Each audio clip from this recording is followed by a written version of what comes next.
दोनों के बारे में बात करेंगे। स्क्यू लेंस क्या होता है इसके बारे में बात करेंगे। सबसे पहले लिखते हैं क्या होता है skew lens. Two lines in a space which are neither parallel or not intersecting are called skew lines। अब इसका मतलब क्या हुआ इसके बारे में समझते हैं, देखते हैं क्या होता है।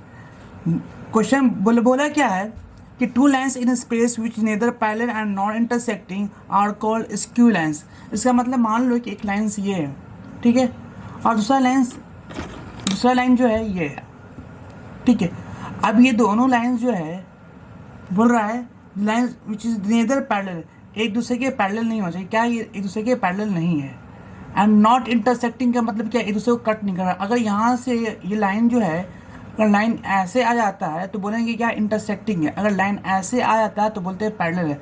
अगर लाइन को ऐसे रखते हैं तो ये ना इंटरसेक्टिंग है ना पैरेलल है। अब इन दो डिस्टेंस बिटवीन स्क्यू लाइन्स मतलब क्या, शॉर्टेस्ट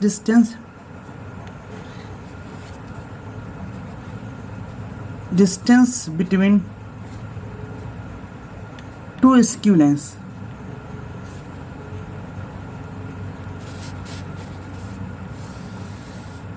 अब इसको समझते हैं क्या होता है स्क्यू लाइन्स शॉर्टेस्ट डिस्टेंस।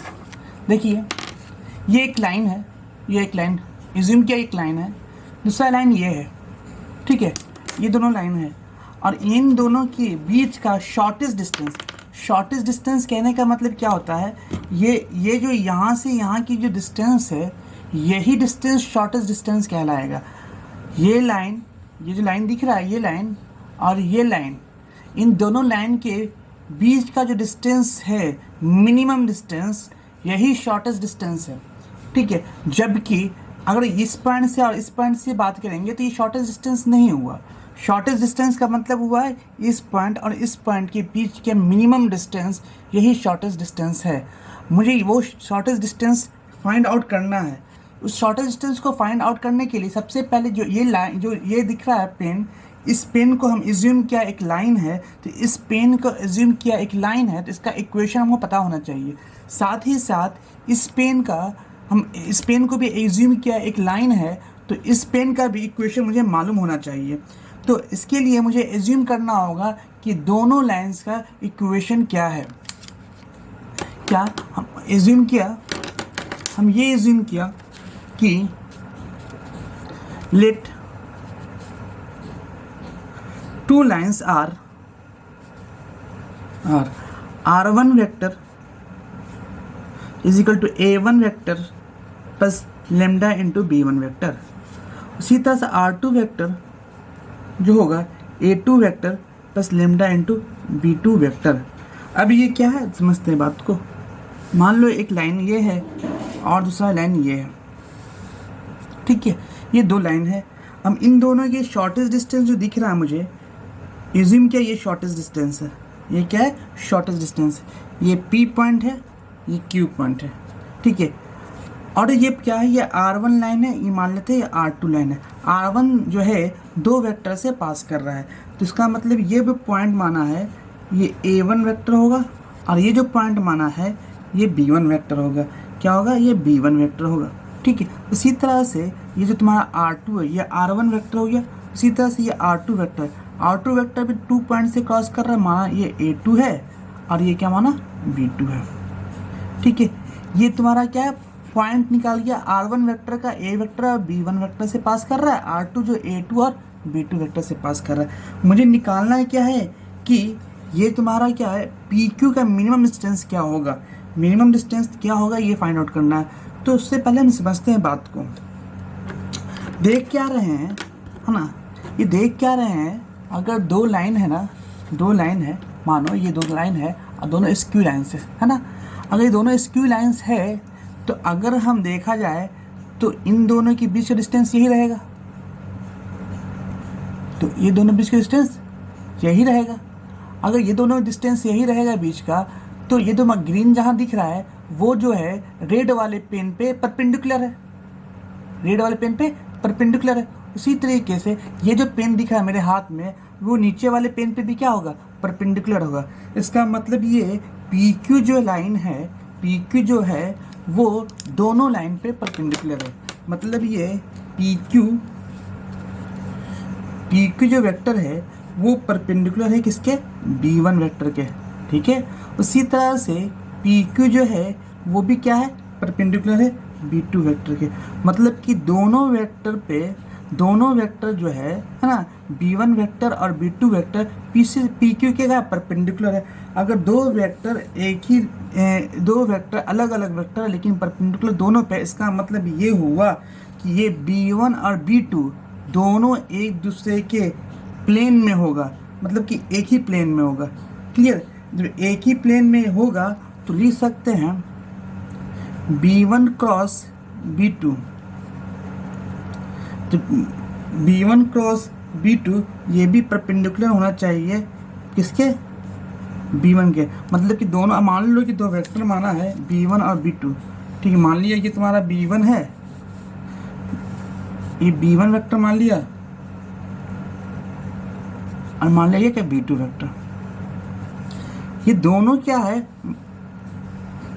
ये दोनों जो एक ही प्लेन में है, क्योंकि पी क्यू जो परपेंडिकुलर B1 पे भी है और पी क्यू जो परपेंडिकुलर B2 भी है, और दोनों एक ही लाइन पे परपेंडिकुलर होने की वजह से ये दोनों एक ही प्लेन में होगा। और इस दोनों एक ही प्लेन में होने की वजह से अगर B1 क्रॉस B2 निकालेंगे तो ये भी क्या होगा, परपेंडिकुलर ही होगा। अगर B1, ये क्या है, B1 क्रॉस B2 है ना। अगर क्रॉस प्रोडक्ट ऐसा करके निकालते, सॉरी दिख नहीं रहा है, हाँ, अगर B1 क्रॉस B2 निकालते हैं, B1 क्रॉस B2 निकालते, ये भी क्या होगा, परपेंडिकुलर ही होगा। ये जो परपेंडिकुलर होगा वो किस पे परपेंडिकुलर होगा, ये दोनों एक ही प्लेन में है, ये जो परपेंडिकुलर होगा B1 पे भी परपेंडिकुलर होगा, और B1 क्रॉस B2 क्या होगा, B2 भी परपेंडिकुलर होगा। मतलब ये कहने का है कि B1 cross B2 perpendicular to B2। इसका मतलब ये कि B1 perpendicular B1 cross B2 के है, और B1 क्रॉस B2 से B2 भी परपेंडिकुलर है। इसका मतलब क्या है कि ये दोनों जो लाइन दिख रहा है B1 क्रॉस B2 और PQ एक दूसरे के पैरेलल होना चाहिए, तभी ये पॉसिबिलिटी है। लिख सकते हैं क्या, PQ पर parallel to B1 cross B2। अगर दो वेक्टर एक दूसरे के पैरेलल है तो लिख सकते हैं PQ is equal to lambda into B1 cross B2, B1 cross B2। अब PQ का है तो PQ vector magnitude of PQ, तो PQ जो वेक्टर है वो ऑलरेडी गिवन है, lambda into B1 cross B2 यहाँ पे पुट कर दिया और इसका मैग्नीट्यूड ले लिया। ठीक है, अब क्या देखना है कि हम देखना चाहते हैं क्या, कि पोजीशन ऑफ AB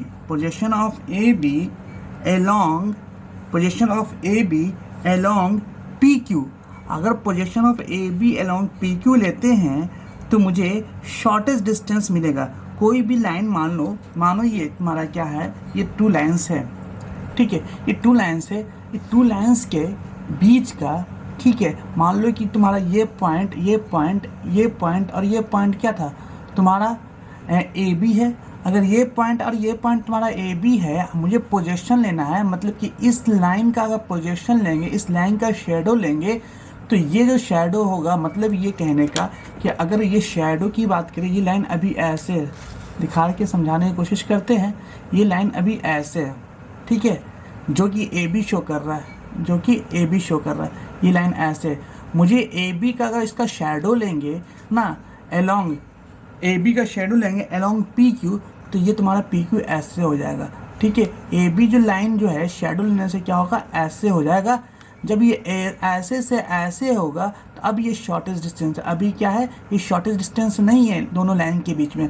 अब ये क्या हो जाएगा, जैसे इसको ऐसे से ऐसे लेकर आएंगे इन दोनों के बीच में, ये शॉर्टेस्ट डिस्टेंस कहलाएगा। एग्री। तो आगे बढ़ते हैं, इसके बाद देखते हैं। इसका मतलब ये कहने का हो गया कि अब प्रोजेक्शन लेना पड़ेगा। अब क्या लेना पड़ेगा? प्रोजेक्शन लेना पड़ेगा।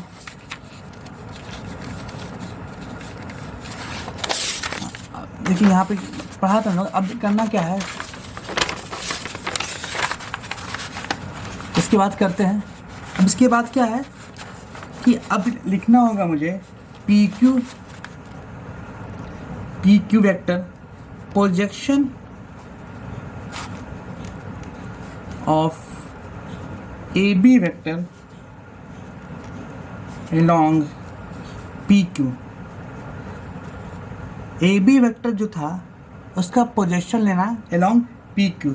इसका मतलब जिसका प्रोजेक्शन लेना है ना, जिसके along प्रोजेक्शन लेना है, जिसके along प्रोजेक्शन लेना है उसका यूनिट वेक्टर है। हमेशा ध्यान रखिए, प्रोजेक्शन का जिसके along लेना है उसका यूनिट वेक्टर डॉट प्रोडक्ट के साथ, ठीक है। जिसके along प्रोजेक्शन लेना है उसका यूनिट वेक्टर।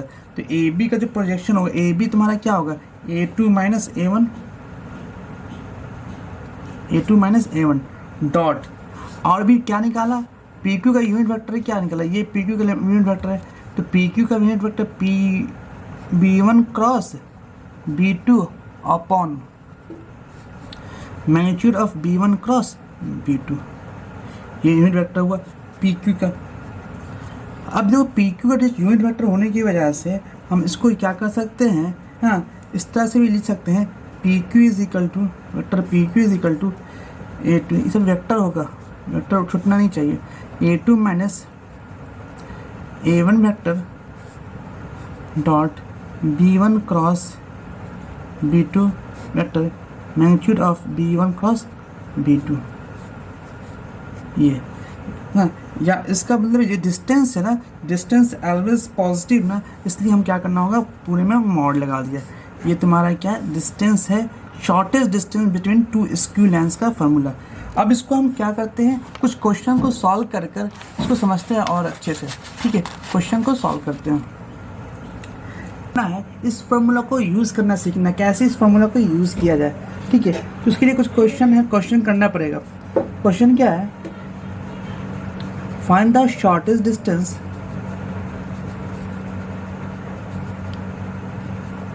बिटवीन R1 जो वेक्टर दिया है वो I cap plus J cap lambda into 2I cap minus J cap और प्लस K कैप दिया हुआ है।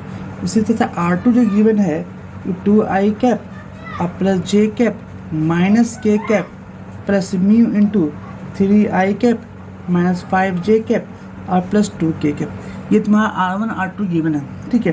तो यहाँ से जो फॉर्मूला के अकॉर्डिंग A2 माइनस A1 चाहिए, तो हम कंपेरिजन करके देखते हैं। R1 जो वेक्टर होता है A1 vector plus lambda into B1 vector होता है। इसी तरह से R2 जो वेक्टर होता है A2 vector plus lambda into B2 vector होता है। A1 की जगह पे देख क्या रहे हैं, ये गिवन है, तो A1 इज इक्वल टू क्या होगा? I cap plus J cap. इसी तरह से A2 की जगह पे क्या तुम्हारा ये गिवन है, A2 की जगह पे यहाँ A2, तो A2 की जगह पे ये गिवन है, मतलब कि A2 की जगह पे क्या गिवन है? 2I cap plus J cap minus K cap.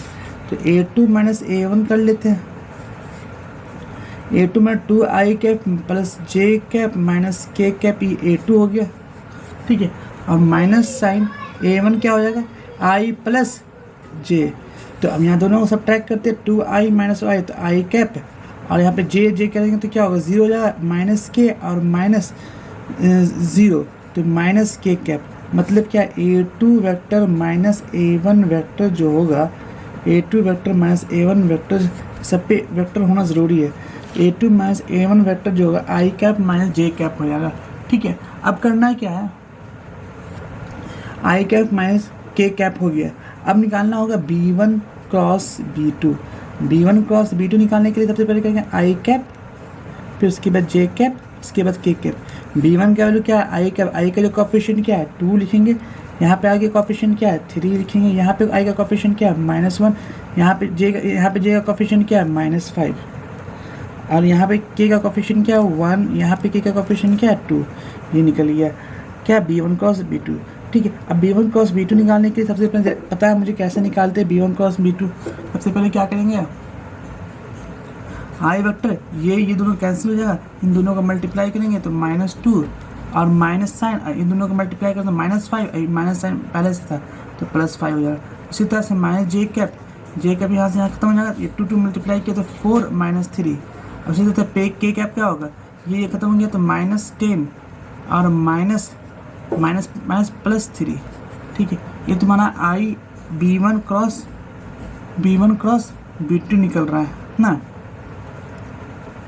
तो यहाँ से क्या होगा 3i कैप और 4 - 1 j कैप और 10 - 3 -7k कैप। ये तुम्हारा क्या होगा B1 क्रॉस B2 का वैल्यू निकल गया।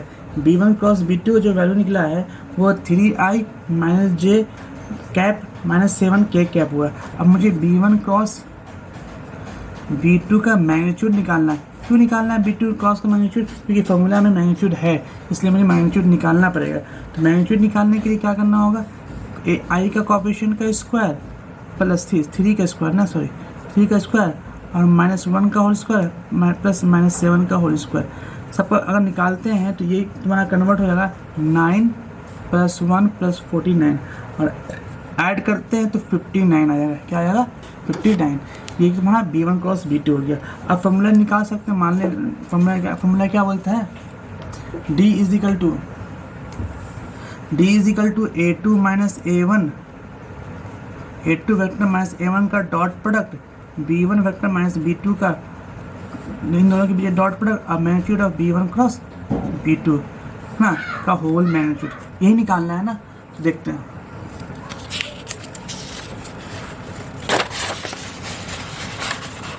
तो D is equal to A2 - A1 का जो फाइंड आउट किया, A2 - A1 यहाँ पे A2 - A1 निकाला, आई कैप माइनस के कैप। यहाँ पे लिख देते हैं A2 - A1 की जगह पे लिख देगा A2 - A1 की जगह पे A2 आई माइनस के कैप, आई कैप माइनस के कैप। और B1 क्रॉस B2 की जगह पे गिवन क्या निकाला, तो B1 क्रॉस B2 की जगह पे निकाला है हम लोग 3i cap minus j cap और -7k कैप, ये निकाला। ठीक है, ओके। अब B1 क्रॉस B2 का मैग्नीट्यूड क्या निकाल सकते हैं, B1 क्रॉस B2 का जो मैग्नीट्यूड निकाला है वो निकाला है भी B1 क्रॉस B2 का मैग्नीट्यूड √59। आप क्या करते हैं, इसको फॉर्मूला में पुट करते हैं। फॉर्मूला क्या होगा, D is equal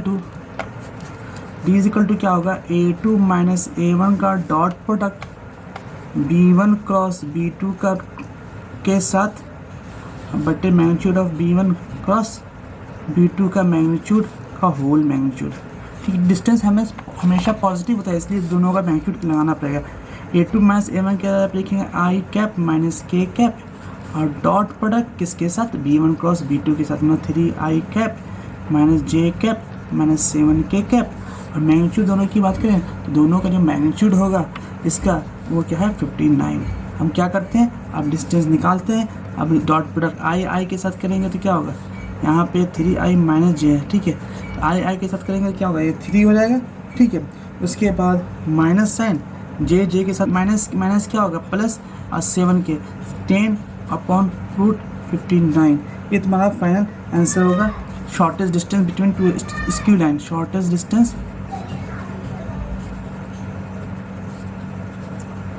to skew 10/√59।